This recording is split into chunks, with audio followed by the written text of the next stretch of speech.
പടത്തിന്റെ ഓപ്പണിംഗ് സീനില് ഇപ്പൊ ഹൊക്കാഗയുടെ മാൻഷൻ കാണിക്കുന്നു. അങ്ങോട്ട് ആരോ വരുന്നുണ്ട്. അതാരാണെന്ന് നോക്കിയാ സാക്ഷാൽ സാക്കുറ. ഹൊക്കാഗ അവളോട് ചോദിക്കും, ഞാൻ നിന്നെ വെയിറ്റ് ചെയ്തിരിക്കുകയായിരുന്നു. നറൂട്ടോയുടെ പ്രാക്ടീസ് അതെങ്ങനെ പോകുന്നു ചോദിക്കുമ്പോ അതിന് സാക്കുറ പറയും, കുഴപ്പമില്ല, അവൻ നല്ല രീതിയിൽ ഹാർഡ് വർക്ക് ചെയ്യുന്നുണ്ട്. പക്ഷെ ഇതുവരെ അവനെ കൊണ്ട് അത് കംപ്ലീറ്റ് ചെയ്യാൻ കഴിഞ്ഞിട്ടില്ല. സാക്കുറ ഹൊക്കാഗയോട് പറയും, ഞാനൊരു പ്രത്യേക കാര്യം ചോദിക്കാനാണ് ഇപ്പൊ ഇവിടേക്ക് വന്നത്. ടീം 10 കാക്കാഷിയുടെ പുതിയ ഗ്രൂപ്പ് അവർക്ക് ബാക്കപ്പ് ആയിട്ട് ഞങ്ങളിവിടെ പൊയ്ക്കോട്ടെ എന്ന് സാക്കുറ ഹൊക്കാഗയോട് ചോദിക്കും. അതിന് ഹൊക്കാഗ പറയും, ഞാനും ഇത് തന്നെയാണ് പ്രതീക്ഷിച്ചിരുന്നത്. അപ്പൊ അസിസ്റ്റന്റ് ചേച്ചി ഇപ്പൊ ടെൻഷനായിട്ട് പറയും, നറൂട്ടോ ഇതുവരെ അവന്റെ പ്രാക്ടീസ് കംപ്ലീറ്റ് ചെയ്തിട്ടില്ല, പിന്നെ എങ്ങനെ കാക്കാഷിക്ക് ബാക്കപ്പ് ആയിട്ട് ഈ ഒരു ടീമിനെ അയക്കും? ഹൊക്കാഗ ഒരു സെക്കൻഡ് ഇപ്പൊ കാക്കാഷിയെ കുറിച്ച് ആലോചിക്കും. എന്നിട്ട് സാക്കുറയോട് പറയും, നീ എത്രയും പെട്ടെന്ന് ഞാൻ ഈ പറയുന്ന കാര്യം അത് നറൂട്ടോയെ അറിയിക്കണം. 24 hours, വെറും 24 മണിക്കൂറിനുള്ളില് കുട്ടപ്പൻ അവന്റെ ട്രെയിനിങ് അത് കംപ്ലീറ്റ് ചെയ്തിട്ടില്ല എങ്കിൽ മറ്റൊരു ബാക്കപ്പ് ടീമിനെ ഞങ്ങൾ ഇവിടുന്ന് അയക്കും. അത് കേൾക്കേണ്ട താമസം ഇപ്പൊ സാക്കുറ ആവട്ടെ കുട്ടപ്പനോട് പറയാനായി പുറത്തേക്ക് ഓടും. ഒട്ടനെ ഹൊക്കാഗ ഇപ്പൊ അസിസ്റ്റന്റ് ചേച്ചിയോട് പറയും, ഒരു ബാക്കപ്പ് ടീമിനെ ഒട്ടനെ റെഡിയാക്കണം. കട്ട് ചെയ്താ ഇപ്പൊ കാട്ടില് ഷിക്കമരുവും ടീമിനെയും കാണിക്കും. കാക്കാഷി ചോദിക്കും, നിന്റെ പ്ലാൻ അത് ക്ലിയർ ആയിട്ട് മുഴുവനും എനിക്ക് പറഞ്ഞതാ. അതിന് ഷിക്കമരു പറയും, ഞാനൊരു പ്ലാൻ അത് ഓൾറെഡി കണ്ടുപിടിച്ചതാണ്. മാസ്റ്റർ വന്നതുകൊണ്ട് തന്നെ അതിൽ ചെറിയൊരു ഡിഫറൻസ് ഉണ്ട്. പക്ഷെ പേടിക്കേണ്ട ആവശ്യമില്ല, ഇഞ്ച് ബൈ ഇഞ്ച് പോലും ഞാൻ പ്ലാൻ ചെയ്ത് വെച്ചിട്ടുണ്ട്.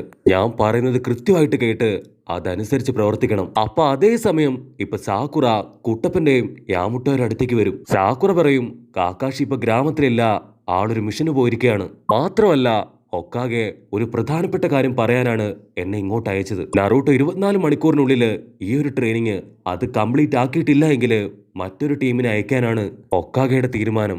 അത് കേൾക്കുമ്പോ ഇപ്പൊ കുട്ടപ്പൻ അവനൊന്നും മിണ്ടാതെ തല കുനിച്ച് മുൻപോട്ട് നടന്ന് സാക്കുറ ഉണ്ടാക്കി വെച്ച ആ ഒരു ഫുഡ് പിൽസ് അത് മുഴുവനായിട്ടും ഇപ്പൊ വാരി വലിച്ച് തിന്നാൻ തുടങ്ങും. സാക്കുറ ചോദിക്കും, നീ എന്താണ് ഈ കാണിക്കണേ?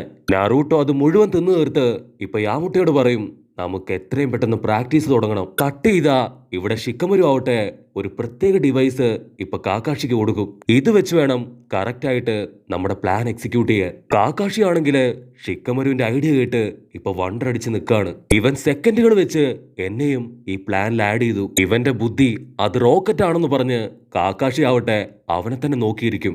ഷിക്കമരു പറയും, അവരവസാനമായിട്ട് ഉണ്ടായിരുന്നത് ആ ഒരു കളക്ഷൻ ഓഫീസാണ്.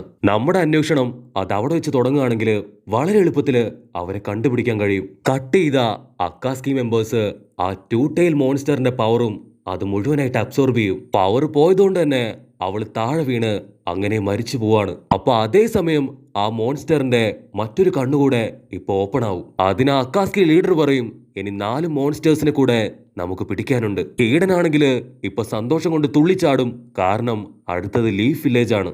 അതിന് ദേദ്ര പറയും, ലീഫ് വില്ലേജിലെ ആ ഒരു മോൺസ്റ്റർ അവൻ ചില്ലറക്കാരനല്ല, അവൻ ആ ഗ്രാമത്തിന് തന്നെ കാവൽക്കാരനാണ്, നറൂട്ടോ ഉസുമാക്കി. അത് കേട്ട് ഇപ്പൊ ഹീഡൻ ദേദുറെ നോക്കി ചിരിക്കാൻ തുടങ്ങും. നീ തോറ്റുപോയെന്ന് കരുതി ഞാൻ അവന്റെ മുമ്പിൽ തോക്കാൻ പോകുന്നില്ല എന്ന് പറഞ്ഞ് ആ 2 വില്ലന്മാരും അവർ ബാക്ക് ടു നോർമലായി അവരുടെ പഴയ സ്ഥലത്തേക്ക് തന്നെ ഇപ്പൊ എത്തിച്ചേരും. ഉടനെ കാഗസു എഴുന്നേറ്റ് ഇപ്പൊ മുൻപോട്ട് നടക്കാൻ തുടങ്ങും. അതിന് ഹീഡൻ ടെൻഷനായിട്ട്, കളക്ഷൻ ഓഫീസ് അതിങ്ങോട്ടല്ലേ, അങ്ങോട്ടേക്ക് നീ എവിടെ പോവാണെന്ന് ചോദിക്കുമ്പോ അതിനവൻ പറയും, അവർക്ക് ഓൾറെഡി നമ്മുടെ മൂവ് മനസ്സിലായി, അതുകൊണ്ട് തന്നെ ഇപ്പൊ കളക്ഷൻ ഓഫീസിലേക്ക് പോയാ അത് വലിയ ആപത്താണെന്ന് ഇപ്പൊ ഹീഡൻ പറയും. ഫൈറ്റ് ചെയ്യലല്ല നമ്മുടെ ലക്ഷ്യം, മറിച്ച് ആ ഒരു മോൺസ്റ്റർ ആണ്. അതുകൊണ്ട് മറ്റൊരു റൂട്ടിലൂടെ പോയി എത്രയും പെട്ടെന്ന് നമുക്ക് ലീഫ് വില്ലേജിൽ എത്തണം. മാത്രമല്ല നമ്മൾ ലാസ്റ്റ് ടൈം കൊന്ന ആ ഒരു അസുമ അവൻ ആ ഗ്രാമത്തിലുള്ളവനാണ്. അതുകൊണ്ട് നമ്മൾ വളരെ കെയർഫുൾ ആയിരിക്കണം ഇങ്ങനെയുള്ള സമയത്ത്. നിന്റെ കഴുത്ത് അത് കാണാൻ ഇപ്പൊ ഒട്ടും ഭംഗിയില്ല എന്ന് പറഞ്ഞ് ആ വില്ലൻ ആസുമയുടെ ഹെഡ് ബാൻഡ് എടുത്ത് ഇപ്പൊ ഹീഡന് കൊടുക്കും. കട്ട് ചെയ്താ ഇവിടെ നമ്മുടെ ആൾക്കാര് അവരുടെ ഫുട് പ്രിന്റ് അത് എവിടെയെങ്കിലും ഉണ്ടോന്ന് അന്വേഷിച്ച് നടക്കുകയാണ്. കാക്കാഷി പറയും, നമ്മൾ അവരുടെ ഫുട് പ്രിന്റ് അന്വേഷിക്കുന്നതില് യാതൊരു കാര്യവുമില്ല, കാരണം ഓൾറെഡി ഇപ്പൊ മഴ പെയ്തിരിക്കുകയാണ്. അതിന് ചോദിച്ചു പറയും, എന്റെ ബലമായ സംശയം അവരുടെ അടുത്ത ലക്ഷ്യം അത് കുട്ടപ്പനാണ്. ഒരു പക്ഷേ എന്തുകൊണ്ട് മറ്റൊരു റൂട്ടിലൂടെ അവർ ലീഫ് വില്ലേജിലേക്ക് പോയിക്കൂടാ? കാക്കാഷി ഷോക്കായിട്ട്, നമുക്ക് എത്രയും പെട്ടെന്ന് അവരെ കണ്ടുപിടിക്കണം, അല്ലെങ്കിൽ വലിയ ആപത്താണെന്ന് പറയുമ്പോ അതിന് ഈനോ അവൾ ചിരിക്കും. അവൾ ഉടനെ ഇപ്പൊ ട്രാൻസ്ഫോർമേഷൻ ജിപ്സ് ഉപയോഗിച്ച് ഒരു പരുന്തായി പറന്ന് വില്ലന്മാരെ അന്വേഷിച്ച് അവിടെ മുഴുവൻ ഇപ്പൊ വട്ടവിട്ട് പറക്കാൻ തുടങ്ങും. അപ്പൊ ഈനോടെ പരുന്ത് അത് ദൂരത്തായിട്ട് കാണും. ഇപ്പൊ കാഗസുവും ഹീഡനും അവര് 2 പേരും ലീഫ് വില്ലേജിനെ ലക്ഷ്യമാക്കി പോകുന്നത്. അവള് നൈസായിട്ട് ഇപ്പൊ ഒരു മരക്കൊമ്പിലിരുന്ന് അവരങ്ങനെ നോക്കിയിരിക്കും. അപ്പൊ ഹീഡന് മനസ്സിലാവും അവരെ ആരോ വാച്ച് ചെയ്യുന്നുണ്ടെന്ന്. അവൻ അവന്റെ കൈ ഉയർത്തി ഇപ്പൊ ചുറ്റും ആഞ്ഞടിക്കുമ്പോ ഈനോ ഒരു സെക്കൻഡ് അവള് പേടിച്ചു വിറയ്ക്കും. പക്ഷെ കുഴപ്പമില്ല, അതൊരു പരുന്താണെന്ന് പറഞ്ഞ് അവർ രണ്ടുപേരും ഇപ്പൊ ഹായ് ആയിട്ട് മുൻപോട്ട് നടക്കും. കട്ട് ചെയ്താ ഇവിടെ ഈനോ പറയും അവര് നമ്മൾ കരുതിയതുപോലെ തന്നെ ഇപ്പൊ ലീഫ് വില്ലേജ് ലക്ഷ്യമാക്കിയാണ് പോയിക്കൊണ്ടിരിക്കുന്നത്. ഇനിയും 10 മിനിറ്റിനുള്ളില് അവർ ഈ വഴിയിലൂടെ കടന്നു പോകുന്നു പറയുമ്പോ ഇവിടെ കാഗസു വില്ലൻ അവൻ എന്തോ ഒരു സംശയം തോന്നി അങ്ങനെ നിൽക്കുകയാണ്. ഇവിടെ കാക്കാഷി പറയും ഇനി ഒട്ടും സമയം കളയാനില്ല, എത്രയും പെട്ടെന്ന് നമ്മളുടെ പ്ലാന് പോലെ തന്നെ എല്ലാം എക്സിക്യൂട്ട് ചെയ്യണം. വില്ലന്മാർ നൈസായിട്ട് ഇപ്പൊ ആ വഴി കടന്നു പോകുമ്പോ ഷിക്കമരു ആവട്ടെ വില്ലന്മാരറിയാതെ അവന്റെ ഷാഡോ ക്ലൗൺ വെച്ച് അവരെ ലോക്ക് ചെയ്യാനായിട്ട് ഇപ്പൊ ശ്രമിക്കുകയാണ്. പക്ഷെ ഹീഡൻ അവൻ അത് കറക്റ്റ് ആയിട്ട് കണ്ട് കാഗസുവെ തട്ടി മാറ്റി അവർ രണ്ടുപേരും അവിടുന്ന് ഓടി മാറും. പക്ഷെ എന്താ, ഹീഡന്റെ റോപ്പ് അത് കട്ടായി പോവും. കാഗസു അവന്റെ മോൺസ്റ്റർ കൈവച്ച് ഇപ്പൊ ക്ലൗൺ തട്ടി മാറ്റും. ഹീഡൻ വിളിച്ചു പറയും അവരുടെ ട്രാപ്പില് ഇനി നമ്മൾ വീഴാൻ പാടില്ല. വില്ലന്മാര് രണ്ടുപേരും ഇപ്പൊ പേപ്പർ ബോംബ് എടുത്ത് അറഞ്ചം പുറഞ്ചും പൊട്ടിക്കുകയാണ്. അതിന് ഷിക്കമരു അവന്റെ ബ്ലേഡില് ഇപ്പൊ ഒരു പേപ്പർ ബോംബ് കണക്ട് ചെയ്ത് ഹീഡന്റെ തൊട്ടടുത്തേക്ക് ഇപ്പൊ വലിച്ചെറിയും. അവൻ അത് കണ്ട് ഷോക്കായിട്ട് ഇപ്പൊ ഓടാൻ പറ്റാതെ അവിടെ തന്നെ നിന്നുപോകും. കാഗസു അവനോട് മൂവ് ചെയ്യാൻ പറയും. പക്ഷെ ഹീഡനെ കൊണ്ട് ഇപ്പൊ മൂവ് ചെയ്യാൻ കഴിയില്ല. അപ്പൊ നമ്മുടെ ഷിക്കമരു അവൻ മാസായിട്ട് ഇപ്പൊ പുറത്തേക്ക് വരും. കാഗസു അവനെ ഇടിക്കാനായിട്ട് ഇപ്പൊ ഓടാൻ ശ്രമിക്കും. പക്ഷെ അവനെ കൊണ്ടും അനങ്ങാൻ കഴിയില്ല. കാരണം നമ്മുടെ ഷിക്കമരു അവൻ ഓൾറെഡി ആ രണ്ടുപേരെയും ഷാഡോ ക്ലൗൺ വെച്ച് ഇപ്പൊ ലോക്ക് ചെയ്ത് പിടിച്ചിരിക്കുകയാണ്. ഒട്ടനെ വില്ലന്മാര് ഷോക്കാവും ഇവനെ കൊണ്ടെങ്ങനെ ഇപ്പൊ അവന് ഷാഡോ ക്ലൗൺ ഉപയോഗിക്കാൻ കഴിഞ്ഞു.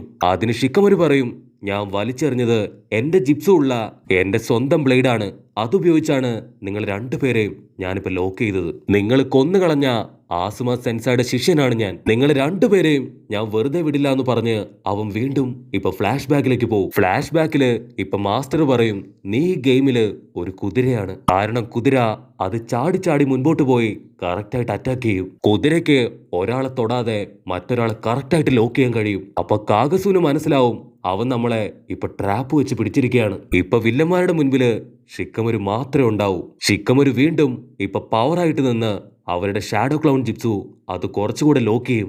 ഇനി ഒരാളെ കൊല്ലാൻ പോലും നിങ്ങളെ ഞാൻ അനുവദിക്കില്ല, നിങ്ങളുടെ കഥ അതിവിടെ തീരാണെന്ന് പറയുമ്പോ ഇവിടെ വില്ലന്മാരുടെ ഹാർട്ട് ബീറ്റ് അത് കൂടി കൂടി വരും. ഷിക്കമരു മാസായിട്ട് ഇപ്പൊ ഹീഡന്റെ അടുത്തേക്ക് വന്ന് അവന്റെ ഫുൾ പവറില് ഷാഡോ ക്ലൗൺ അത് ഹീഡന്റെ ബോഡിയിൽ അപ്ലൈ ചെയ്യും. എന്നിട്ട് അവന്റെ ബ്ലേഡ് അത് അങ്ങനെ തന്നെ റിമൂവ് ചെയ്യും. ഷിക്കമരു പറയും കഴിഞ്ഞ തവണ എനിക്ക് പറ്റിയ തെറ്റ് അത് ഇത്തവണ ഞാൻ ആവർത്തിക്കില്ല.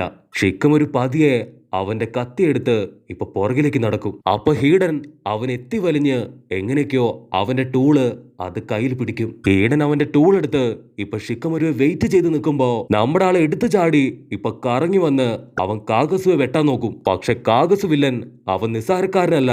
അവൻ ഷിക്കമരുവെ വെട്ടിത്തിരിപ്പിച്ച് അവന്റെ കത്തി തട്ടിത്തെറിപ്പിച്ച് ഇപ്പൊ അങ്ങനെ രക്ഷപ്പെട്ട് നിൽക്കുകയാണ്. കാഗസു എങ്ങനെ എന്റെ ഷാഡോ ക്ലൗണിൽ നിന്ന് രക്ഷപ്പെട്ടു എന്ന് ചിന്തിച്ച് ഇപ്പൊ ഷിക്കമരു ആവട്ടെ അവൻ വണ്ടടിക്കും. അപ്പോഴായിരിക്കും അവൻ കാണുക കാഗസു ഓൾറെഡി അവന്റെ കൈ ഉപയോഗിച്ച് ആ ഒരു ബ്ലേഡ് അത് പിഴുതു മാറ്റിയിരുന്നു. അപ്പൊ ഷിക്കമരു ചിന്തിക്കും ഇവൻ ഇങ്ങനെ ഒരു പവറുള്ള കാര്യം അതെനിക്കറിയില്ലായിരുന്നു, ഇവനെ കെയർഫുൾ ആയിട്ട് ഹാൻഡിൽ ചെയ്യണമെന്ന് അവൻ ചിന്തിക്കുമ്പോ അതിന് വില്ലൻ പറയും ഞാൻ എന്റെ പാർട്ട്ണറെ പോലെ വെറും ഒരു വിഡ്ഢിയല്ല.